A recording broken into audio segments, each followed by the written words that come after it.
So, welcome back to Life Explored podcast. And with us tonight, we have Edward Fan, who is your principal engineer at the company name is Arabelle Solutions, but previously it was General Electric, and before that, Alstom.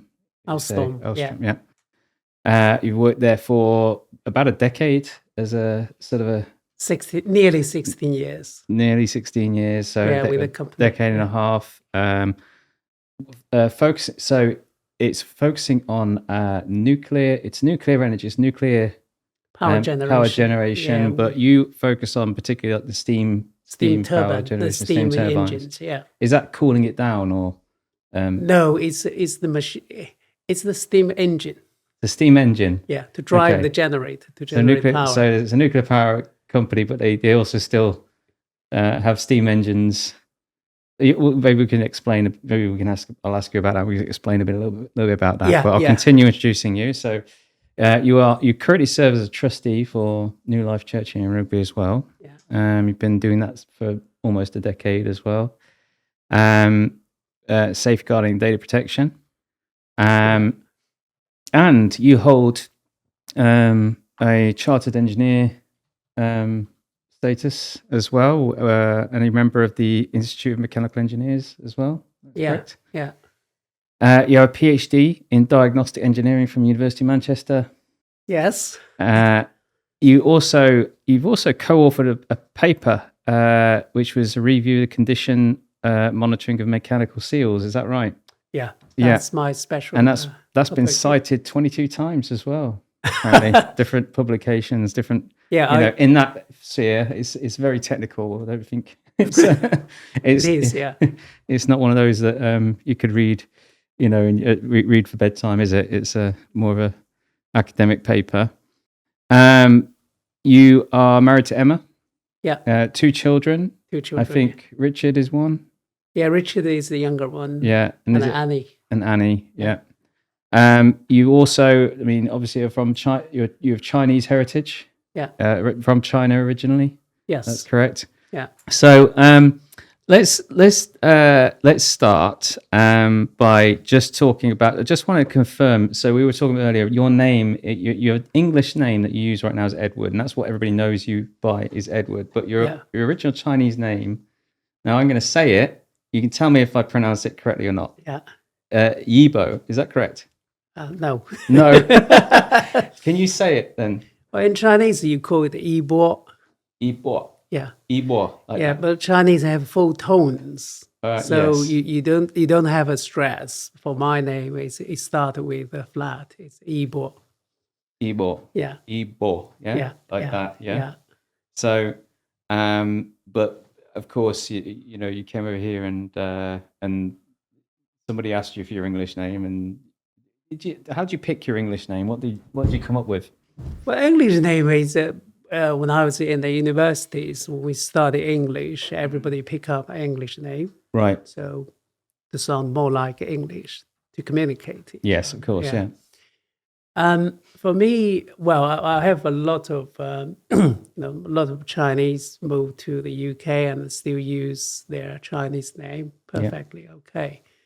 But for me, I want to, the name is for communication, and I have this English name. I want to use it to make me easier to communicate with people, with friends, colleagues. Mm-hmm. That's one thing.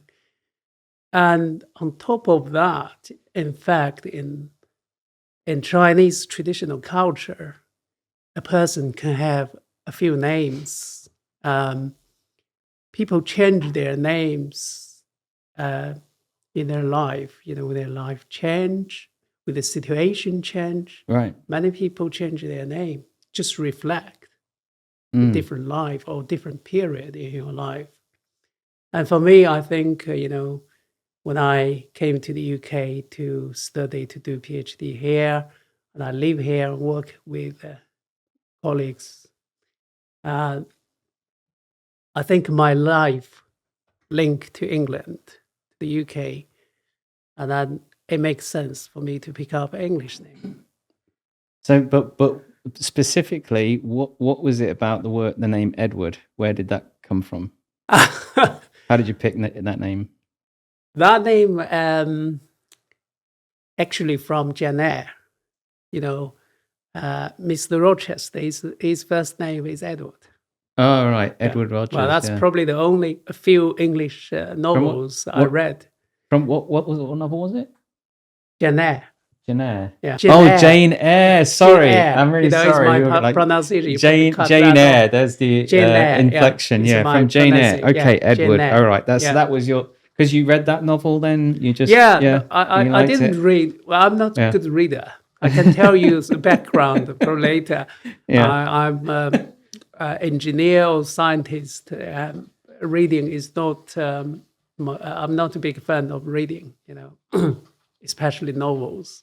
Yeah. But that's the few novels I read at that time, Okay. And it's Chinese translation, basically, when I was in the university. So when we start the English class, everyone pick a name. The only thing I can think is that novel. It's okay.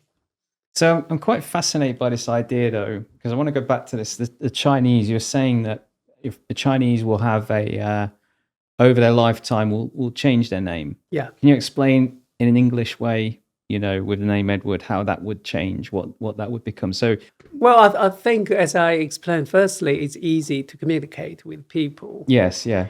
The second thing is, I pick these from the novel, but then gradually, I think he himself is a gentleman. And I want to be a gentleman as well. Yes. So I follow him.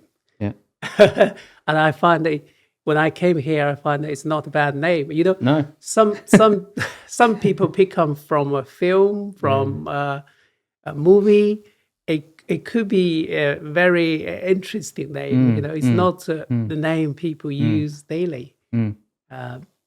But I find that the one I pick up is quite good. But you said in China, people do change their names. Yeah.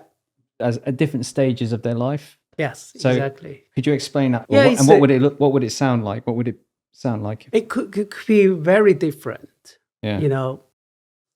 I give you one example. In China, there is a famous author. His name is Lu Xun. Lu Xun. Lu Shu. Yeah. Lu Shu. Yeah. So his family name is Lu. And his name is Xun. Xun means swift, very quick. Lu is a family name. But his real name is Zhou Shuren. Completely different. Yeah. Family name is different. Yeah. And his name is different. But the reason he changed, he explained, because he write novels. He want to, in that time, China was in a quite bad situation. He want to wake up people. He want to write something. Okay, So he changed his name. Yeah. That's, and in the history of China, many people at a certain stage, they say, oh, I want to give myself a different name. Right. Yeah. And just change it. Just, start my using situation changes. Right. So for me, that's one of the reasons. Another thing is, when you communicate, there are culture differences. In Chinese culture, people's name is very important. And gradually, we're getting older. Your name become unusable. I mean, people don't use your name anymore. Generally, not like here, the culture change. I call you Wes or you call me Edward. Yeah. That's fine. But in the Chinese culture, is when people getting older, generally younger people will not call your name. What would they say? They can call your, you probably see many people, they will call you uncle. Uncle, yeah. Yeah. And Uncle Fan. Use your family name rather than use your given name, because once people call your given name, either they are your peers, Yes, right. similar age, Okay. or quite often they are more senior than you.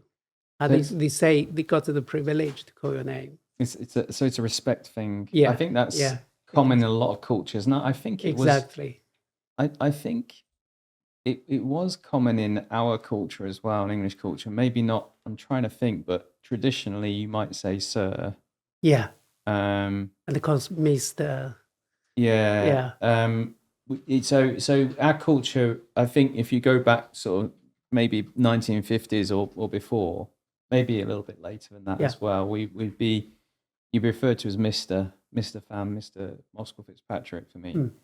mm, Then you'd be called sir, and children would be called, master. A boy would be master, yeah, young master, fan, and I think girls, um, you had lady, or I can't think what the girls thing was, but we did have that. And then yeah. I think we had there was a cultural change, the hippie movement. I don't know. I'm not quite sure how it became so relaxed, but we just went through a relaxing, and now you just speak to older people and you Yeah, call them, call their names. and then you see, and then sometimes I think young people might call an older man granddad, but Yeah, it's not respect. It would be like, all right, granddad, like yeah, it's a little bit dismissive, I think. Do you know what I exactly. mean? Yes, So it's kind of now mocking it in a way, yeah, than it would have been. Um, exactly. I find that well, Chinese culture is still like that, mm, in many aspects, I would think, So for me, um, living here, have a little one come to call me Edward, I'm fine, yeah. But it's a little one come here to call my Chinese name, I feel uncomfortable. Right, yeah. Yeah, It would yeah, just be a kind of it just exactly. feel different. Yeah, the culture, How, the difference is still there. how long has it been since you left China? 20 this year, but nearly 23 years. Yeah. And have you been back more recently, or? Yeah, I did travel back. We Yeah. have, well, my company, we have business in China as well. So I did, and I went back to visit families. My parents, my sisters, they all live in China. Yeah. Do you find it has changed, or is it still the same? Has the society changed? Oh, the society changed, Yeah, it's a big change, but over the past 30, 40 years. mm, It's a big change, especially the past 20 years. Quite big change. But in terms of the name or the respect and all these, it's still there. yeah. So Yeah. that is still part of society. Yeah. Yes. Yes. Um, and what are the key things really that you find are different between China and the UK, for example, like living here versus in China? Oh, Where to start? a lot of Yeah. differences. Yeah. Where to start? Yeah. Yeah. It's very different.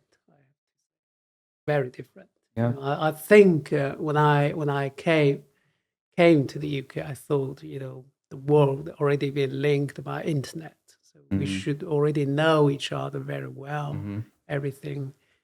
Uh, you shouldn't feel a big shock, but it's not.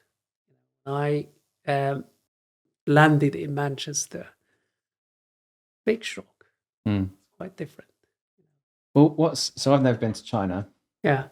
If I was going to go for a trip, Yeah. what's like one thing I should be aware of?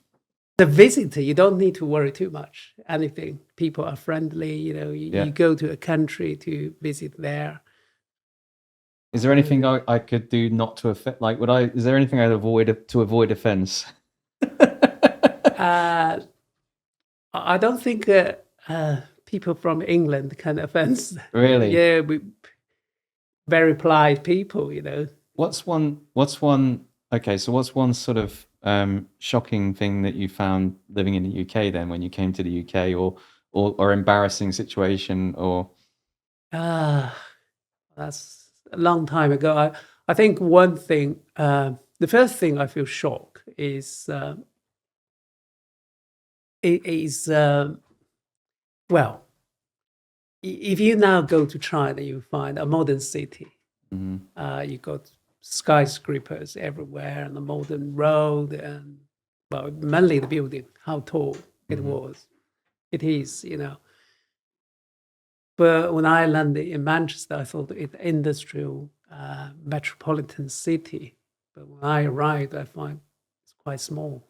Yeah, right. Yeah, It's a small city, yeah. you know, Compared to compared to China. yeah, Not a lot of people. It's quiet on the street. Very few high buildings, just in the city center.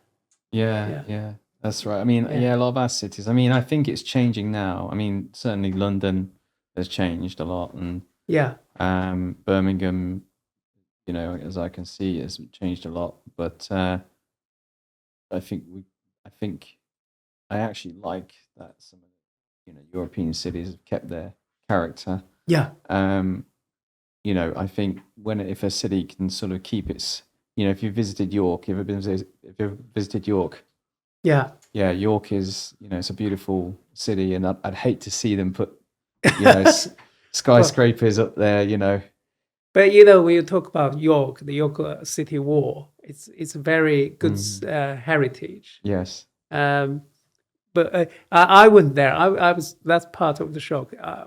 That city wall, Yeah. is before you can see anywhere in China. It's not.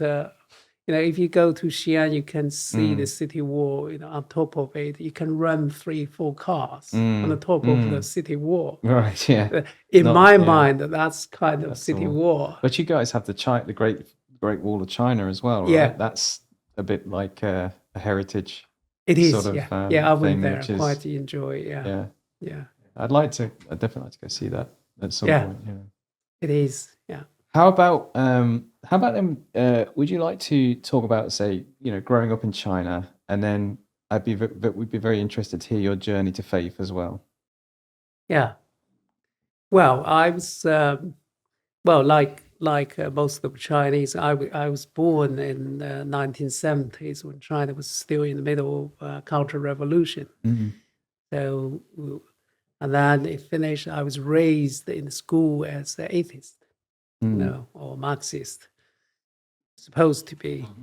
And so I have very little knowledge about Christianity or these religions, in fact.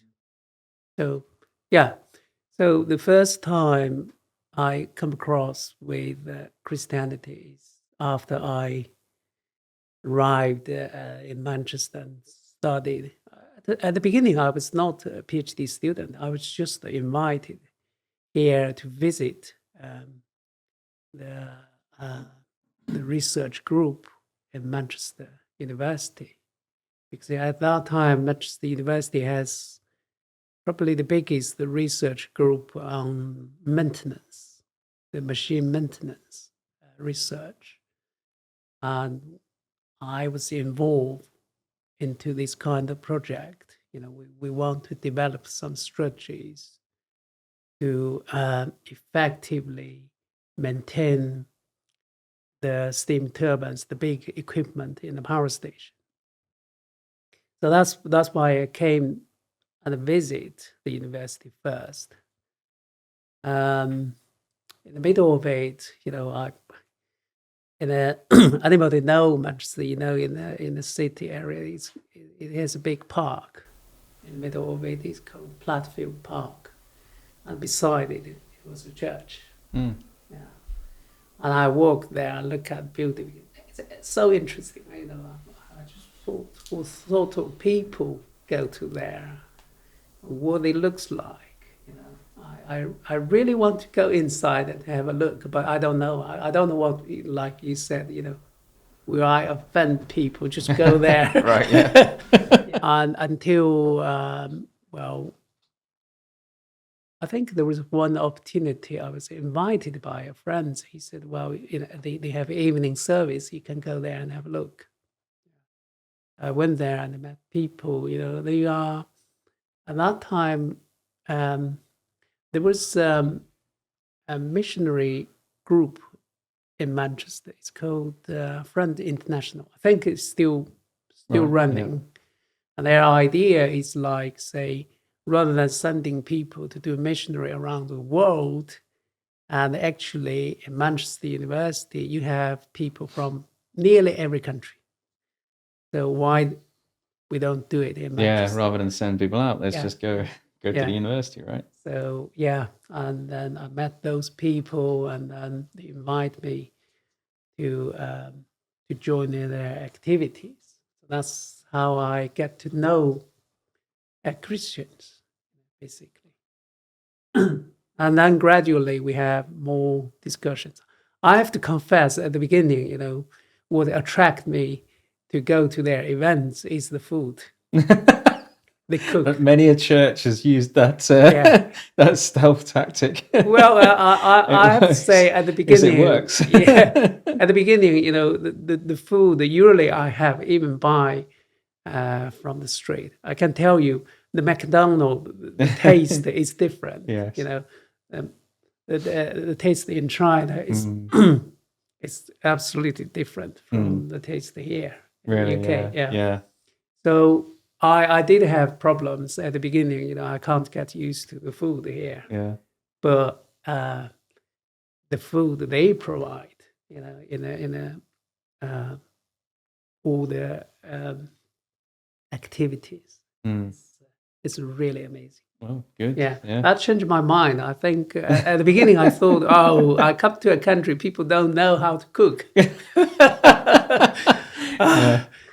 But yeah, taking all these events, the food that they provide is so good.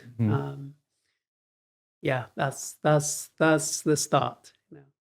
So, like, at what point then did faith, did it become real for you? At what point did you kind of then actually realize, well, Jesus is real? It's a journey. I think it's a process. You read and listen to their preachings and talk. One thing strike me is, I think it was the first Easter. I was in Manchester. I arrived in January, and around the Easter time, they had a show in the church. It's not during the service, and they got some actors to show, Jesus died. My English was not very great at that time, but I can understand quite a bit. One part I really understand is the part, Jesus predict, Peter, you deny me 3 times. That's, I picked it up very clearly. And it did. It shows, the actor show it to me. I was really shocked. Yeah. How can a apostle, was the most trust people, you trust him, and then at the most important time, he was tested, he denied you. Yeah. And not once, 3 times. Yeah. Okay. And also is, well, I think human beings have their weakness, or probably Peter was weak at that time. But how he later can become a great leader and still accepted by people, that's impossible, for me. If you made such a big mistake at this critical moment, wow, you are a traitor, almost. Traitor. Yeah. How can you be accepted? Yes. That's really, Yeah. it's a big shock, for me. So that's it gave me the motivation, to look at it, see why. I'm a scientist or engineer. The curiosity, the logic behind it. Yes, right. It's always there. What's the logic? Yeah. Why is that? Yeah. And so So I read the books and read the Bible. It's difficult for me to understand it, really. But I quite enjoy to read the English version. I can tell you one thing is, I already told you at the beginning, I'm not a good reader. I can't read properly, actually. When I started my primary school time, I find I was struggling to reading as well, to read the textbook Back in China. in China. So just is it just a struggle, or did you have was it I don't know dyslexia? why. Yeah. And then, at that time, the teacher find that I was struggling. My mom would find that I was struggling as well. They said, well, you're struggling in school. I said, no, I'm not. And after the first term, everybody find I was not. Because when they did the exam, I was the number one. Right. Yeah. Okay. So I was did it very well. right? Okay. But I did struggling with it. But I just don't want to give up. You were more determined to. Yeah, quite determined to do the things. Anything I can't do it, or I can practice more than other students. So with that, It's a good testimony there of yeah. So perseverance. I when I throughout the primary school and early secondary school, I got a reputation. They say he did well in exams just because he works hard, not smart. It's hard work. Yeah, That's right. it's a hard work. I think hard work is Yeah. 80%. Yeah. But until I come to the UK, and then I find, well, in fact, when I read, sometimes it's really difficult. When I was under pressure, the paper become blank. I can't see anything. Wow. Yeah. Until one day, somebody say there is kind of reading disorder. It's called dyslexia. Yes, that's what And I was I thinking. realized So you I struggled. probably at my early you school had and even later, now Yeah. I have a little bit, not very bad, but I did have the reading. When I read, the word can cross the lines. Yeah. Right. sometimes. Yeah. Interesting. But English did help me. The PhD training gave me. You got to write scientifically. It's more in the Latin grammar, well structured sentence. That helped me a lot. Right. That's interesting to hear. Yeah. A lot of English people struggle with that.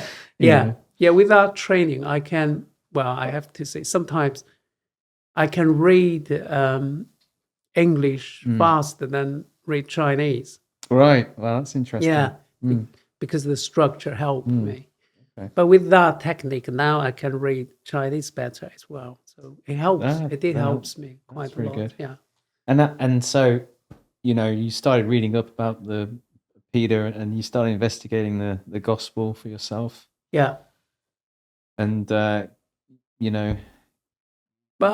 I'm still, it's a process to learn it, as I said. But until one point, the leader of the International Friends at that time in Manchester is Jeff Mason. And now he's with the Lord now. I have the talk with him. He studied chemistry engineering, chemical engineering. So we all study science. So I asked, his family, well, he's not. His family was not Christians, I think. And I asked him, why you become a Christian? He said, well, when I was young, I get to know this group of people and I look at them, the way they live, I want to live in that way. Simple. And then I thought, okay, if you do that, I think I observe those people as well. I think it's an example. I want to follow those people as well. So that's the point. And of course, the church become part of my life. When I live in Manchester, during the weekend to see the people there, talk with friends. It really helped me. Did you get baptized as well? Yes. Yeah. Yeah. And then I was not baptized there in Manchester. I was baptized there in New Life. at New Life here. Yeah. Yeah. Well, I was So going it to took get. you I a was going long to ask time. you. I was going to ask you about that, but yeah. Actually, so how did you end up here in rugby? A At New job. Life? Yeah. It's job. You found this job here for Yeah, I think I did when I finished the PhD. I got we carry on the project, got some fund, and my supervisor invited me to stay in the university. And then later we the whole group left Manchester University and moved to Huddersfield. And I was a research fellow there, and publish papers, write. I help to supervise students, master, and help some PhD students as well. So I work there. In total, it's about less than 3 years. And at the end, I find academic research is not what I really want to do, because I really want to solve real problems. Sometimes the research you did, I think it's engineering research is already very close to real problems. But I just find that, I think too much about the real application. And I was an engineer in China before I came. As I told you, my passion was about the power generation. So around that time, I also have a big decision to make, because my daughter at that time is already nearly graduate from primary school. I need to go to secondary school. And I have the challenge is, say, do I stay in Manchester and carry on to do the research in the university, or I find a job in engineering, do engineering work. And did you at any point think, oh, maybe go back to China, or did you? The third is went back to China, because at that time in China was the power generation industry, the whole industry was booming. I think in the news they said for a period is every week there's a new power station was built or opened connected to the grid.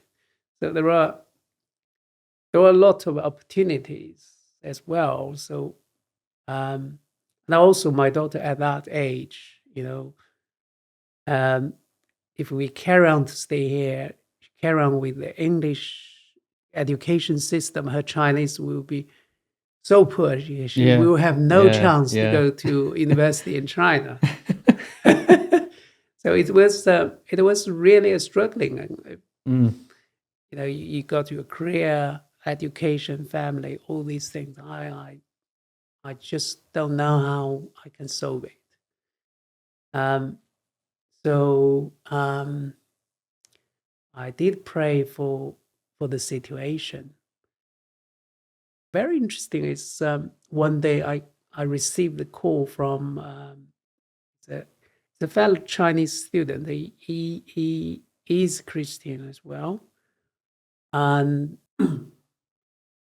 we studied in the same department before, but he's more senior than me. He gave me a call. He said, I find that in rugby they are recruiting some steam turbine engineers. You can have a look. He didn't know I was looking for a job. No. And he didn't know I was struggling at that time. It's just a call. And I look at it. And they did. They are looking for an engineer. At that time, I don't know where rugby is. I have to look at the map. So I don't know whether I really want to come here or not. So I just submit a CV. And a few months later, the company rang me and said, "Do you want to come here to have an interview?" Yeah, so I did come, and I have a very good chat with my manager at that time. And I find that, well, rugby was the center, in the UK to manufacture the steam turbines. And the most fascinating things, when I was in the universities, China built the first modern nuclear power stations next to Hong Kong in the Taipei area. And that, modern steam engine is very big, it's beyond our imagination at that time. My professor told me it's amazing engineering. We studied. Actually, it was designed and manufactured in Rugby. Yeah. Do you want to explain a little bit about what it is you do, and what that, what this steam powered engine is, and what it does for nuclear power? Okay, yeah. I think we come back. Well, rugby, this area play a very important role in the power generation, or in the history. I think we should be proud of it. For the nuclear power station, it's like the nuclear reactor. It has the nuclear fission in it. It generates enormous heat from that reaction. And then within the reactor, you got waters goes around it and take the heat out and generate steam. Yeah. Right. So those steam was sent to the steam turbine, which, the earliest steam engine is the locomotive you see. Yeah. Yeah, you use the pressure, the hot, pressurized steam to push the engine to do the work, which is similar. Right. The steam, the hot steam generated from the nuclear reactor was sent to our turbine. And that's what generates electricity? Yeah, the turbine will convert this heat energy to mechanical power. Right. And then at the end of it, the turbine will take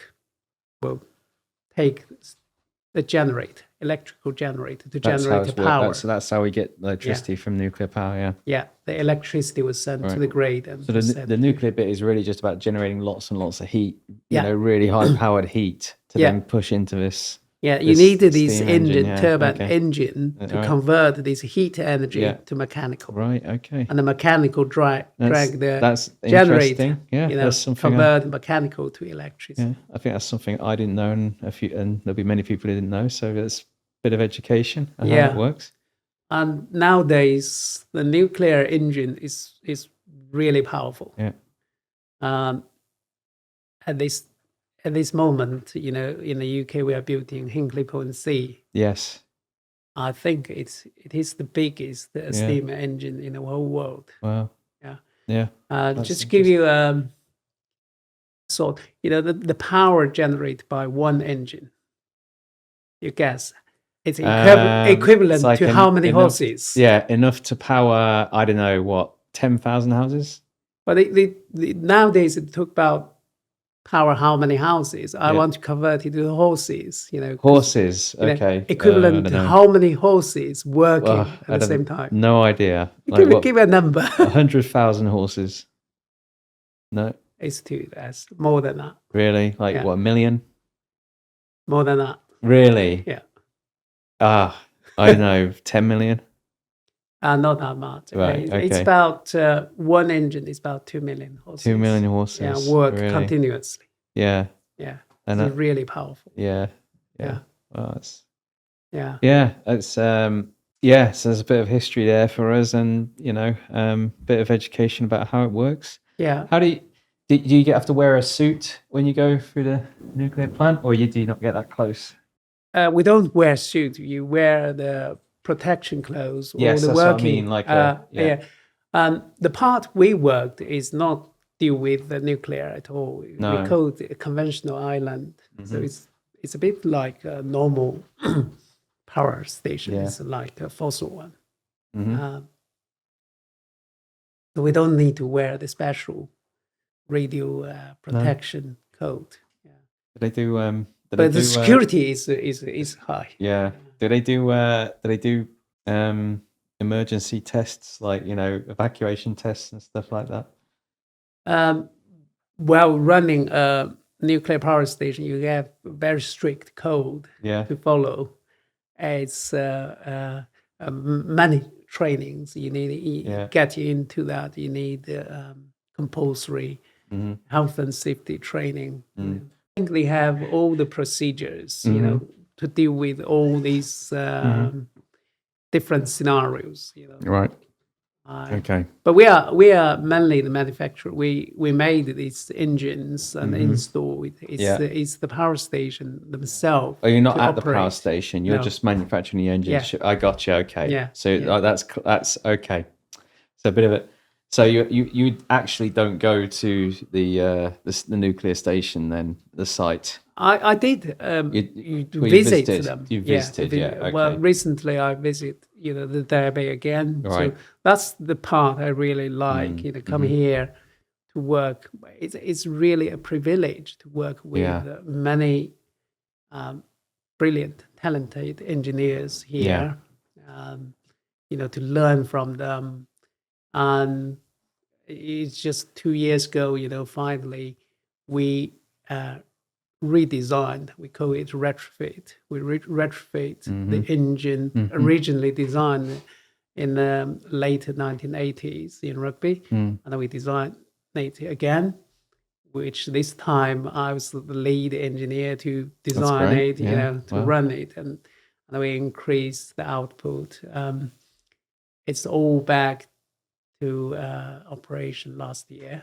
So now, always these two engines, steam engines, generate electricity. It provide a quarter of the electricity for Hong Kong. Those two units, two engines. So it's quite powerful. Yeah. Wow. Yeah. And I was, in a way, you learn it in the textbook at that time, and then you get to the chance to really look at the design, what they designed at that time, and even improve it at the end. It's a privilege for me, and also work with all these brilliant engineers.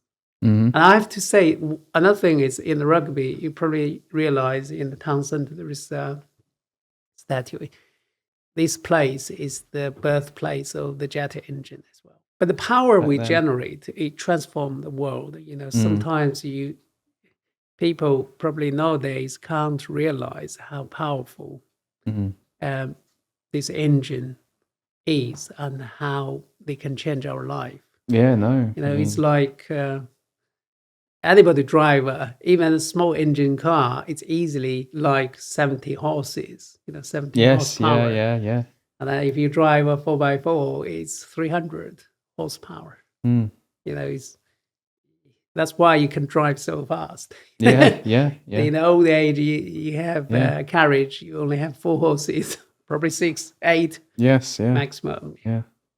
But now it's so powerful. With those powers, the electricity can drive all the engines, all the machineries. So it can produce a lot of things.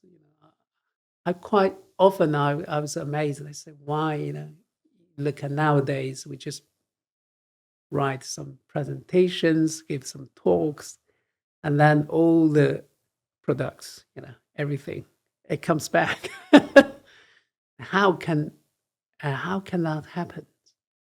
And part of the reason is now we can harvest so much power from the nature, whether from wind, solar, now the renewable or the nuclear, or from fossil before.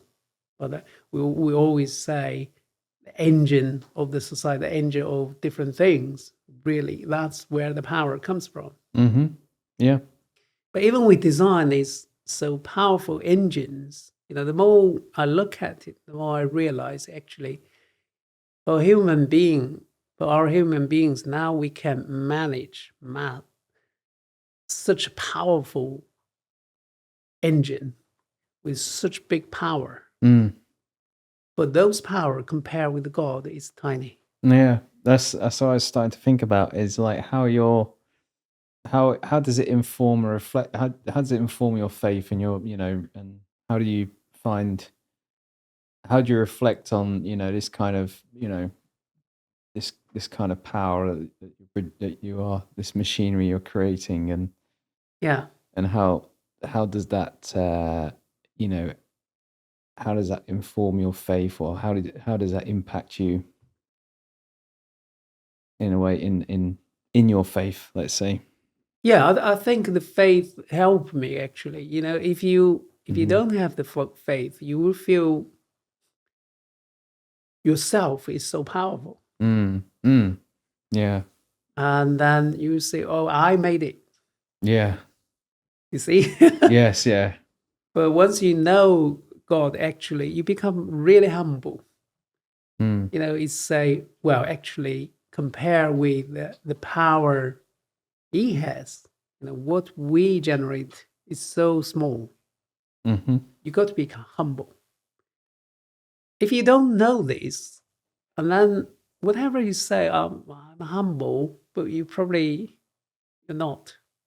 You can't be really humble if you feel you are so powerful. What's your view on perhaps perhaps if you have Christians who look at this and might question, why are you trying to um why are you developing these big machines, and isn't it dangerous for us to sort of be trying to become more powerful? What do you think to that? Well, certainly, in a way, I think if you look at back from the Industrial Revolution, you look at people's life improve, it's enormous. Mm, That's because of the technology. mm, And one main thing, every time you look at the Industrial Revolution, it is driven by the power. mm. And it is Mm-hmm. steam. Yeah. Basically, the first time is you use steam engine directly. The second time, actually, we use steam engine to generate electricity. But behind it, it's still steam. And with these, actually, it improve people's life. Yeah. Um, so, but God is more powerful than us. Yes. And we are the children's. Just have curiosity.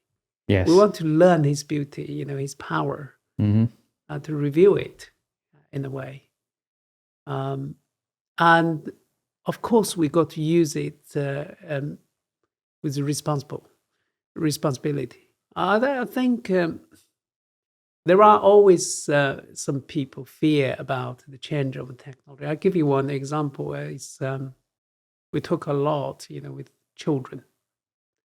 Nowadays, they play games a lot. My son play a lot, Mm-hmm. and usually the parents say, "Okay, it will ruin them." I think your age and my age, younger, we watch a lot of telly, and then people say, "Well, watch telly will ruin your life." Yeah.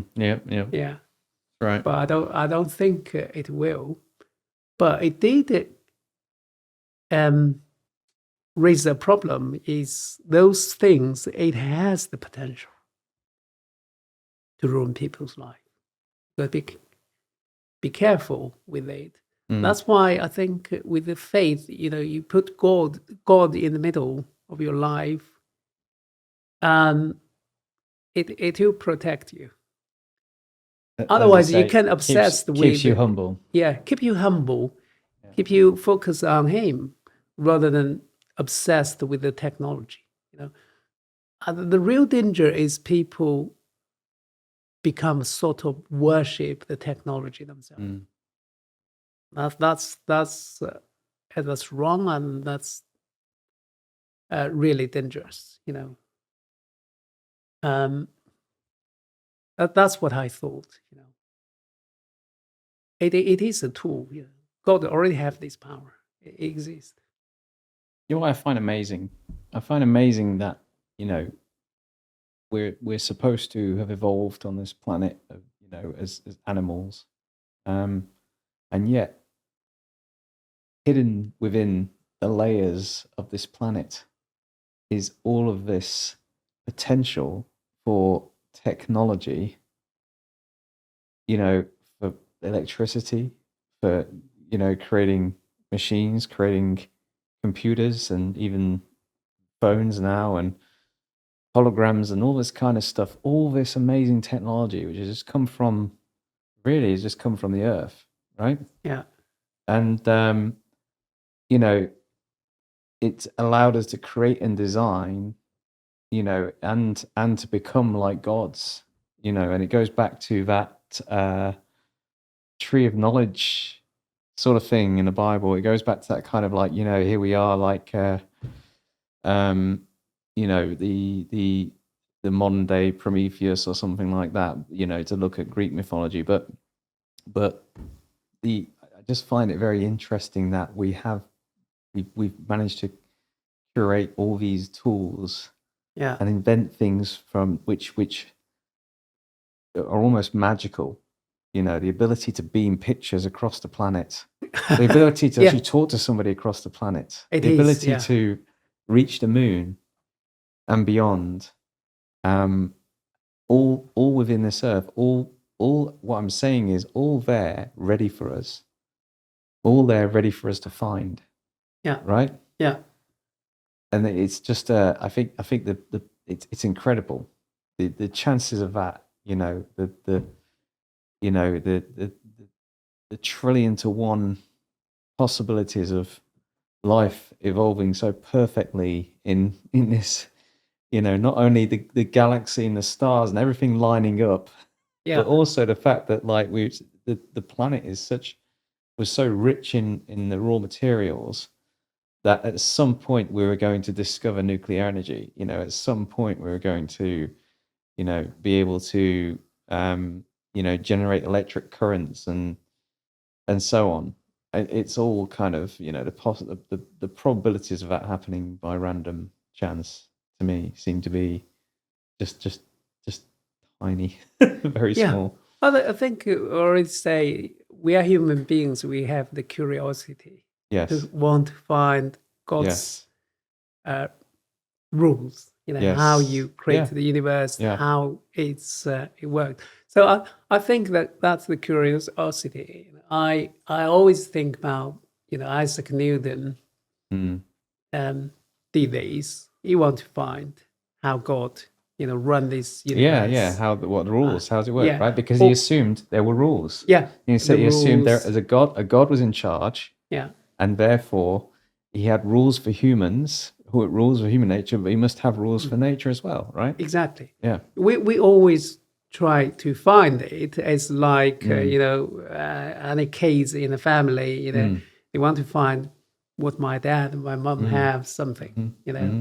They search. I remember when my daughter or my son, they are all the same. When they 1 or 2 years old, when they suddenly can walk by themselves, the first thing Yeah. they did is walk around the house Yeah. and invest everything. Yeah. You Yeah. know, take all the drawers out, take everything out. We are like Yeah. that. Yeah. And in terms of technology, all the things, I would think we are similar age. It's you just want to see what your father have. Yeah. But as I said, it's wrongly is somebody find something and then they think they become God. Yes, that's right. It's just like for me, I always think I learned Newton's law and I use it and I design a machine. It'd be naive or arrogant for me to think I'm greater than Yes. than Newton. Yeah, certainly. Well, Yeah. I think the one thing about God is he could just create that in an instant, right? And you have to work hard to learn how it works and Yeah. and put it together. you know, but almost like a puzzle, almost like something that God has put there for us to solve, you know. Yeah. That's why, when when I did PhD, at a certain point, I realized this faith is very important. Otherwise, I have to confess, I don't feel really humble. Although I present, the society expects you to be humble. But once you achieve something, at a certain point, you are proud of yourself. It's, Yeah, we are yeah. human beings. I think you can be proud, but you can, but as then long as you, if as you long as don't you, have the fear, you become arrogant. yes, You know. yeah. There's a pride in doing something, but there's also, just an acknowledgement that I think, is God there that helped you to get to that point. At least for me, I feel that way all the time, And I think it's a bit like you're being proud of your children for doing something, but you might have helped them, they did it, they did what they could, but you might have helped them with the foundational bits that they Exactly. needed, right? Yeah. Coming back to your family, so you said you had your was it your daughter when you were at university already, or after university rather, and then you were deciding where to go to? So when did you meet Emma? Was it We get married in China, and in my China? daughter So was you met born in China. your brother? Yeah, Okay, right, yeah. okay. So when I did PhD in Manchester, so I brought the family here. So she came to the UK when she was 3. Right. Yeah. Yeah. So she was not born Oh well, yeah. in the UK. Okay. So they were behind in China For whilst a you few were here months. for Yeah. and For then a they few came and months. joined you. And they came and joined Yeah. me. Yeah. And they came onto church with you, or was that a Yeah, that's I brought them to the church. yeah. I remember very well the first time we had a push chair, and I took my daughter to church. After the service is the tea time and the children play, and she just sat in the pushchair with all the safety belt on. I And she tried to wouldn't get take it out. off. I said, "Well, come on, you No. have a biscuit, you have drink." She said, "No." Yeah. And I took the seatbelt off, and she started crying. She said, "No, no, no." I put it on. No, she was she doesn't feel safe. Yeah, yeah. In a completely different environment, and Yeah. with the language she doesn't know at all. You know, so but gradually she made friends in the church and play. Yeah. So what about your family, I guess, back in China as well? How did they react to you becoming a Christian? And your sort of Not really. I think they gave me well, it's my choice, and then they don't really opposite it. In fact, my grandma, she became a Christian when she was in her 70s. Oh wow, really? Yeah. In China, In and China. that was But she from couldn't read. She had never she Yeah. had never gone to any school. Yeah. She couldn't read, she couldn't write, but amazingly she can recite many scriptures. Yeah, really well. She can read. She can sing a lot of songs. Right. Yeah. So and that was before you came to the UK, or was that after? Around before. Yeah, before that So time. you were aware of it then. So you knew, your Yeah. grandmother was a Christian, and you're aware of that religion, but not quite. Yeah, she did. She said every year I went Wow. back to see her. Well, not yearly, but Yeah. I went to see her regularly, and she prayed for me. I said, okay. I was just gonna say, I think she was praying for you, right? Yeah. That's great. Yeah, She did. And that's awesome. I think in a way I can't remember who told me. At that time, I said, well, I got the opportunity to visit the UK. Somebody said, well, I think you will go there for a long time and then you will have a son there. I I already have a daughter, China is a single child policy, not possible. um, but, you don't know. It's come here a few years later, when I finished PhD, start work for the university. And then we did have the second child. Yeah, that Yeah, must have been something. Yeah, yeah. I And think they've it is revoked a the son, yeah. yeah they've revoked that policy now, though, right? Haven't they? China, Yeah, I yeah. think. China Because they revoked that realised the birth policy rate as well. started to fall, and Yeah, yeah, yeah, yeah. But yeah, for me, it's have a daughter and a son. It's blessing to me. Mm. And I think the church become a very important part of my life in the UK. And yeah, I think over so many years, yeah, I just can't imagine, like when my daughter come here, she couldn't speak English. It's I remember the first few months when she started in the nursery, the teacher rang me. She, your daughter crying, she speak. We couldn't understand. Can you come? Yeah. Yeah. Then I always think she will like me to do science and engineering, probably. He did very well in his physics, math in the secondary school. But amazingly, she find her really passion is English. really, Yeah. after all that, English yeah. is very good, Mhm. and she won some national prize in poem, and that's her passion. And then, yes, that's really, I can't imagine it. And then she studied law in Oxford. Wow. Yeah, so it's just unbelievable. I can't imagine that at all when I came here. Do they think about going back to China? Does she think about going to China, or is she sort of really settled now as a Brit? I think she said that she Yeah.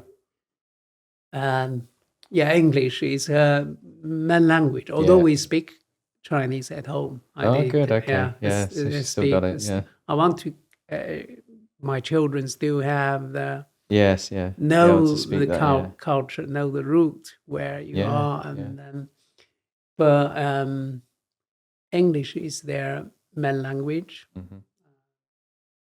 Well, especially my son was born here, grew up here. No, I don't think they're British. I Yeah. think. Yeah. Very. Yeah. Yeah, and we I think yeah, they quite enjoy go back to see their grandparents, their aunties and uncles. So